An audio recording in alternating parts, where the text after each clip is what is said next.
নমস্কার, Indian news TV YouTube channel থেকে শুরু করছি আজকের বিশেষ খবর। আইএসসিতে অবাক করে দেওয়া নম্বর অনুব্রত মণ্ডলের, গণিতে রসায়নে 100-তে 100। মাধ্যমিকের দারুণ রেজাল্ট, চোখে ডাক্তার হওয়ার স্বপ্ন।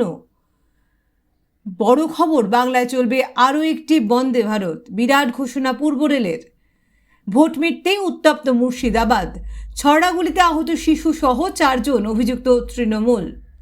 বিস্তারিত খবরে যাওয়ার আগে চ্যানেলটি সাবস্ক্রাইব করুন এবং ডান পাশে থাকা বেল আইকনটিকে প্রেস করে পরবর্তী খবরগুলি পেতে সঙ্গে থাকুন। আসছে বিস্তারিত খবরে।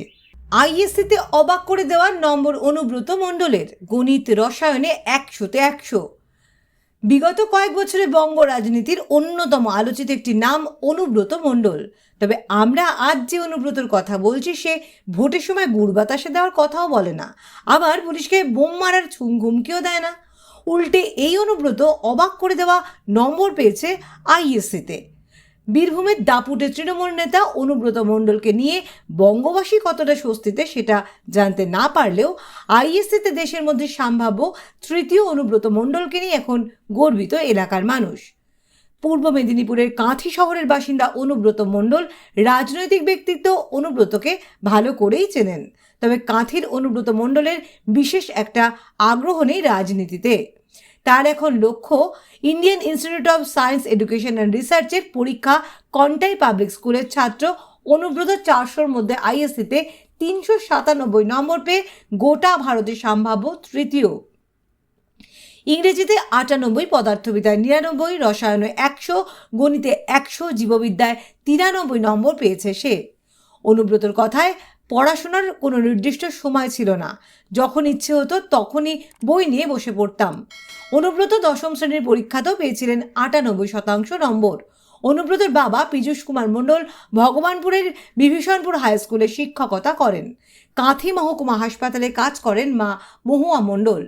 পূর্ব মেদিনীপুর জেলা শিক্ষা দপ্তর মঙ্গলবার সংবর্ধনা দেয় অনুব্রতকে।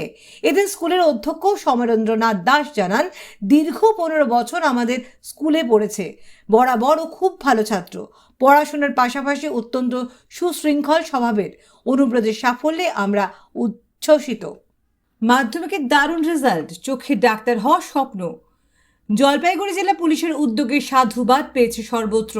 দুস্থ মেধাবী পরিবারের ছাত্রদের পাশে দাঁড়িয়েছে জলপাইগুড়ি জেলা পুলিশ।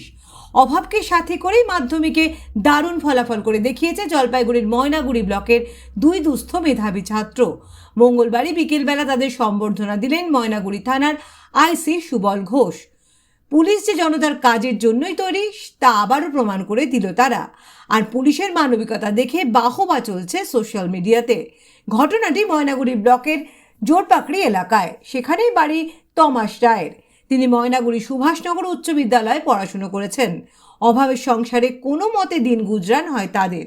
সংসারকে সাথ দিতেই বাবার সঙ্গে দোকানে বসেন তমাস। এবারের মাধ্যমিকে তিনি পেয়েছেন 652 নম্বর। আরেকজন হলেন ময়নাগুড়ির আমগুড়ি গ্রাম পঞ্চায়েতের কন্যাবাড়ি এলাকা থেকে পার্থ রায়। তিনি পড়াশোনা করেছেন ময়নাগুড়ি শহীদগড় উচ্চ বিদ্যালয় থেকে। জমিতে কাজ করে সংসার চালান তার বাবা। পার্থ পেয়েছেন 561 নম্বর। দুজনেরই ভবিষ্যতের লক্ষ্য ডাক্তার হওয়া, কিন্তু মাধ্যমিক তো গেল, এবার উচ্চশিক্ষা কিভাবে হবে তাই নিয়ে দারুণ অর্থকষ্টে ভুগছেন 2 পরিবার। আর এই অবস্থায় 2 পরিবারের পাশে দাঁড়ান ময়নাগুড়ি থানার আইসি সুবল ঘোষ। থমাসের ইচ্ছা পড়াশুনো করে বড় চিকিৎসক হয়ে দুস্থ মানুষের পাশে দাঁড়ানো। পুলিশের তরফে তারা টিউশন সহ পড়াশোনার খরচ জোগানে ভীষণ খুশি সে। দুস্থ ছাত্রদের পাশে দাঁড়ানোর কারণে বেশ খুশি সেখানে আইসি সুবল ঘোষ। তিনি মনে করেন অর্থাভাবের কারণে কারো পড়াশোনা বন্ধ হয়ে যাওয়া উচিত নয়, তাই এই 2 ছাত্রের পাশে দাঁড়িয়েছেন তারা। পুলিশের এভাবে মানসিক রূপ দেখে ময়নাগুড়ি তো বটেই, সোশ্যাল মিডিয়াতেও বেশ তারিফ করেছে জলপাইগুড়ি পুলিশ। বড় খবর, বাংলায় চলবে আরও একটি বন্দে ভারত, বিরাট ঘোষণা পূর্ব রেলের। এই গরমে যাত্রীদের এসি ট্রেনের চাহিদার কথা মাথায় রেখেই বড় সিদ্ধান্ত ভারতীয় রেলের। শোনা যাচ্ছে এবার বন্দে ভারতেও এবার চলবে সামার স্পেশাল ট্রেন চলবে হাওড়া থেকে নিউ জলপাইগুড়ি অবধি। শোনা যাচ্ছে আপ ও ডাউন দুদিকেই চলবে এই সেমি হাই স্পিড ট্রেন। জানেন কবে থেকে চলবে এই ট্রেন? সম্প্রতি এক বিজ্ঞপ্তি ব্যাপক ভাইরাল হয়েছে সোশ্যাল মিডিয়ায়। দাবি করা হচ্ছে এই বিজ্ঞপ্তিটি পূর্ব রেলের তরফ থেকে জারি করা হয়েছে, যদিও বাংলা হান্টের তরফ থেকে তার সত্যতা যাচাই করা সম্ভব হয়নি। এই বিজ্ঞপ্তি অনুযায়ী এই ভরা গ্রীষ্মের দুটি স্পেশাল ট্রেন চালাবে বন্দে ভারত। আগামী 15ই মে বুধবার সকাল 5:55 এই ট্রেনটি রওনা দেবে হাওড়া থেকে জলপাইগুড়ির উদ্দেশ্যে। ট্রেনটি জলপাইগুড়ি পৌঁছবে দুপুর 1:25 নাগাদ।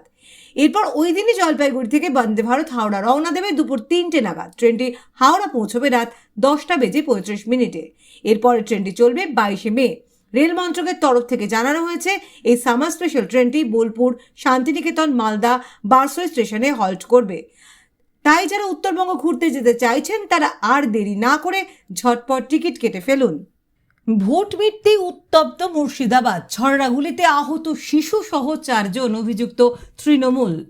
মঙ্গলবার পশ্চিমবঙ্গের 5টি লোকসভা আসনে নির্বাচন হয়েছে। বহরমপুর, মুর্শিদাবাদ, মালদহ উত্তর, মালদহ দক্ষিণ এবং জঙ্গিপুরে ভোট ছিল কাল।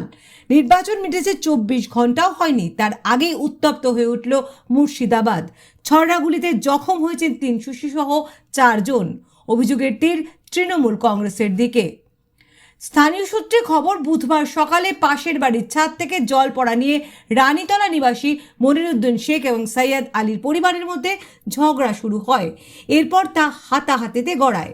সেই সময় একজন দুষ্কৃতী বন্দুক নিয়ে এসে গুলি ছোড়ে বলে অভিযোগ। ছড়াগুলিতে আহত হন 3 শিশু। 6 বছরের ইব্রাহিম শেখ এবং 10 বছরের সাজিব শেখ এবং জাসিমউদ্দিন শেখের চোট লাগে। রাজীব শেখ নামের একটি স্থানীয় যুবকেরও চোট লেগেছে। আহতদের মুর্শিদাবাদ মেডিকেল কলেজ হাসপাতালে ভর্তি করা হয়েছে, সেখানে চিকিৎসা চলছে তাদের। মনিরুদ্দিনের অভিযোগ, 2 পরিবারের মধ্যে বচসা চলাকালীন হোসনাবাদ গ্রামের তৃণমূল গ্রাম পঞ্চায়েত সদস্যের নেতৃত্বে গুলি বৃষ্টি এবং ইট পাথর ছোড়া শুরু হয়। নিমেষের মধ্যে উত্তপ্ত হয়ে ওঠে গোটা এলাকা। খবর পাওয়া মাত্র ঘটনাস্থলে হাজির হয় রানীতলা থানার পুলিশ। এরপর তারা পরিস্থিতি নিয়ন্ত্রণে আনেন। অন্যদিকে আহত শিশুদের বাড়িতে আসেন সিপিআইএম এর নেতারা। প্রাক্তন সাংসদ তথা রাজ্যসভার সদস্য বদরুজ্জা খান এবং প্রাক্তন বিধায়ক তথা রাজ্যসভার সদস্য মাহসিন আলী দেখা করেন আহত শিশুদের পরিবারের সঙ্গে। অন্যদিকে যাদের বিরুদ্ধে গুলি বৃষ্টি এবং ইট পাথর ছোড়ার অভিযোগ, সেই তৃণমূল কংগ্রেসের তরফ থেকে যাবতীয় অভিযোগ অস্বীকার করা হয়েছে। তবে নির্বাচনের পরের দিন রক্তারক্তি কাণ্ড ঘটায় চাঞ্চল্য ছড়িয়েছে গোটা এলাকায়। স্থানীয় সংবাদ এখনের মতো এখানেই শেষ করছি। নমস্কার।